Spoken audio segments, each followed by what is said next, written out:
हरे कृष्णा। आज का हमारा सत्संग भगवद गीता के तीसरे अध्याय का 37वां श्लोक।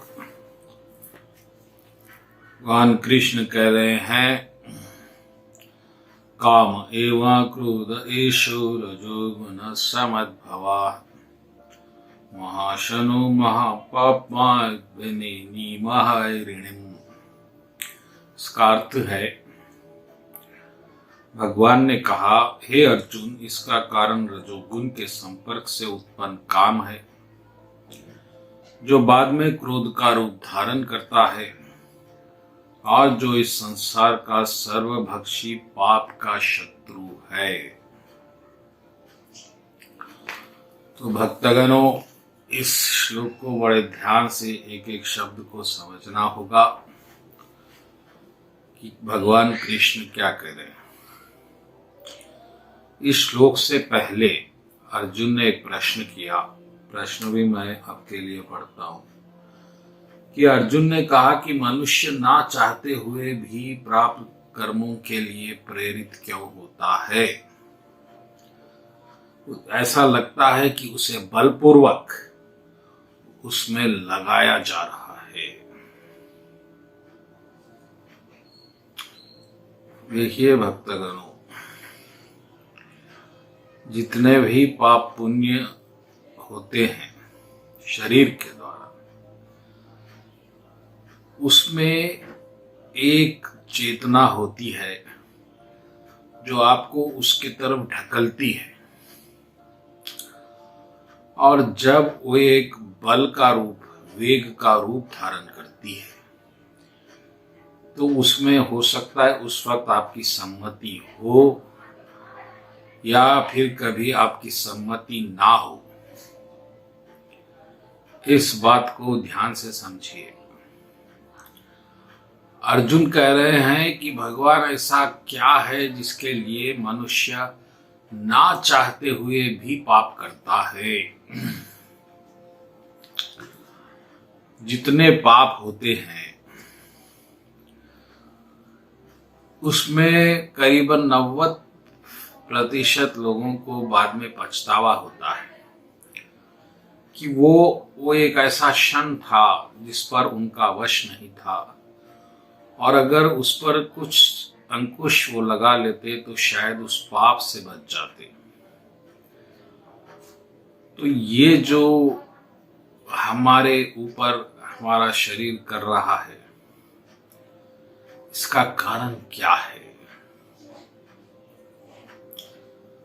तो भक्तगणों, हमारी जो इच्छाएं हैं, यह इच्छाएं जब अनंतकरण में बस जाती है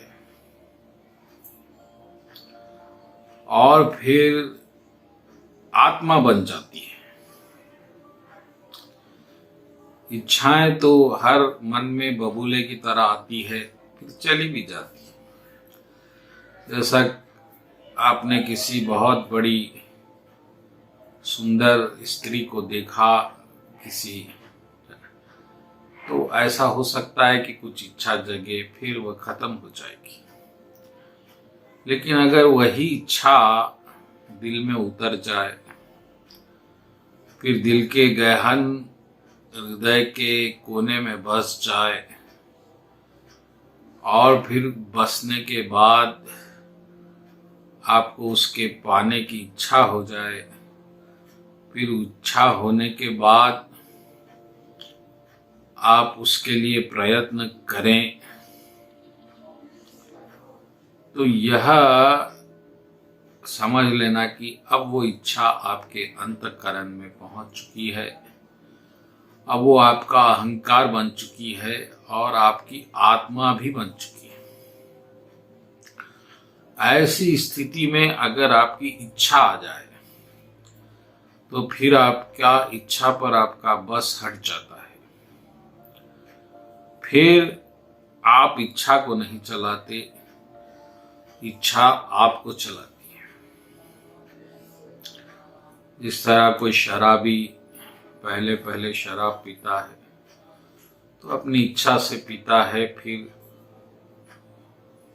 वह चाहे तो उसे रोक भी सकता है, लेकिन जब उसमें वह डूबता जाता है, उसकी इच्छा शराब के लिए बढ़ती जाती है, तो फिर वह अंतःकरण में पहुंच जाती है और आत्मा बन जाती है,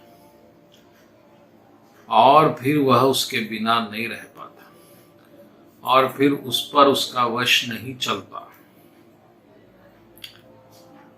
तो भगवान कृष्ण ने कहा कि इसका कारण है रजोगुण, पैशन। ये पैशन जो होता है, ये जुनून बन जाता है, जुनून, पागलपन बन जाता है, और इस पागलपन में आप फिर ना तो आपका कोई वश रहता है, ना ही फिर आपका उस पर कोई संयम हो सकता है। और भक्तगणों, पूरी दुनिया इस इच्छाओं के मोहजाल में ग्रस्त है। इच्छाएं हमारे बस में नहीं, हम इच्छाओं के बस में है, और ये इच्छाएं हमें कभी कभी हमारे आंकलन के विरुद्ध, हमारे इच्छा के ही विरुद्ध, क्योंकि अगर आपको मालूम है कि ये इच्छा पाप है, तो भी आप, क्योंकि शरीर का चेतना, मन वेग का रूप धारण कर चुका है, फिर वो आपकी कोई बात सुनने तैयार नहीं होंगे। और इस तरह से पाप का जन्म होता है। पाप का जन्म इच्छाओं के वेग के कारण होता है, इतना आप याद रख लीजिए। और प्रभु आगे कह रहे हैं कि जो बाद में क्रोध का रूप धारण करती है। अब इच्छाएं हैं तो दो ही चीजें हो सकती है, कि इच्छा पूरी हो सकती है या फिर अधूरी रह सकती है। इच्छा पूरी हो जाए तो भी कुछ ना कुछ सबसे संभालना, फिर और पाना, फिर, लेकिन इच्छा पूरी नहीं हुई तो फिर वो क्रोध का रूप भी धारण कर सकती है। और क्रोध एक ऐसी तरंग है जो एक साथ आपके हर कण कण में विष को छोड़ देती है, जहर को छोड़ देती है, और एक और व्यक्तित्व को आपके अंदर जगा देती है, जिस पर आपका बस नहीं, और वो वही करेगा जो उसे उस वक्त सही लगेगा। फिर उसे कोई मर्यादा का अनुमान नहीं होता, गुमान नहीं होता, और फिर जितने भी पाप होते हैं बड़े बड़े, या तो लालच में होते हैं या क्रोध में होते हैं। तो भक्तगणों, जो व्यक्ति भगवान की प्राप्ति के लिए प्रयत्न कर रहा है, कृष्ण भगवान आगे के श्लोक में कह रहे हैं कि पहली सीढ़ी भक्ति की, कि इस रजोगुण को त्याग दे। रजोगुण को त्याग दे का मतलब है कि अपनी इच्छाओं को त्यागो। ये जो भौतिक इच्छाएं आपकी बन गई है रजोगुण के द्वारा, अगर आप इस पर संयम रख लेंगे और इच्छाएं आपके वश में रहेंगी, तो निश्चित है कि आप प्रभु की भक्ति करने में सक्षम होंगे। क्योंकि एक तो जैसे इच्छाएं आपके हृदय में अपना निवास करेंगी, तो ये आपको पूर्ति के लिए दौड़ाएगी, तो फिर आप भक्ति में बैठ नहीं सकते। क्योंकि भगवान भागने से नहीं, बैठने से मिलते। इच्छाओं की पूर्ति के लिए भागना पड़ता है, परमात्मा की प्राप्ति के लिए बैठना पड़ता है। एक व्यापारी रात दिन भागता है, राजनीतिज्ञ भागता है, लेकिन एक साधु महात्मा विश्राम स्थल में एक जगह बैठता है। इसका अर्थ ये है कि भगवान भागने से नहीं मिलते, एक जगह शांत बैठकर ध्यान करने से मिलते। तो ये जो भागने की प्रवृत्ति आती है, ये इच्छाएं आपको भगाती है। इच्छाएं आपको एक तो पहले लक्ष्य बताती है, फिर दौड़ाती है, फिर लक्ष्य पूरा हो गया फिर लक्ष्य बताती है। क्योंकि एक इच्छा पूरी हुई तो दूसरी आएगी, दूसरी तो तीसरी। कुछ कार होती है, ये कार आ गई, फिर उससे अच्छी कार आएगी, फिर अच्छी, इसका कोई अंत नहीं होगा। तो भक्तगणों, इस रजोगुण को आप समझिए। भगत को कोई इच्छा नहीं करनी चाहिए। भगत को एक इच्छा भगत कर सकता है कि वो भगवान की भक्ति करे ज्यादा से ज्यादा, बस। इससे हटके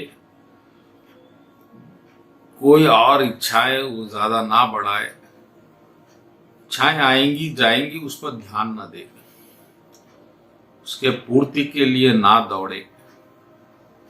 जो प्रभु कृपा से पूरी हो रही है, आपके प्रारब्ध से होने दीजिए, और नहीं हो रही है तो उस पर ज्यादा ध्यान मत दीजिए।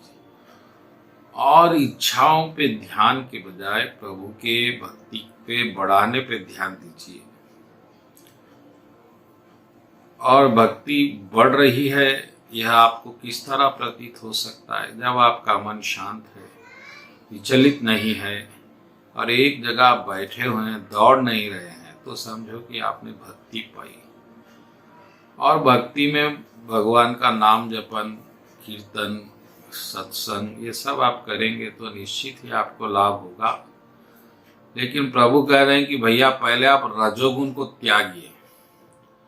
रजोगुण छूटा तो समझो आदि नैया हो गई पार। अब आदि नैया गुरु कृपा और भक्ति से पार हो जाए, ऐसा ध्यान में रखते हुए रजोगुण से बचिए। बोलो कृष्ण कन्हैया लाल जी की।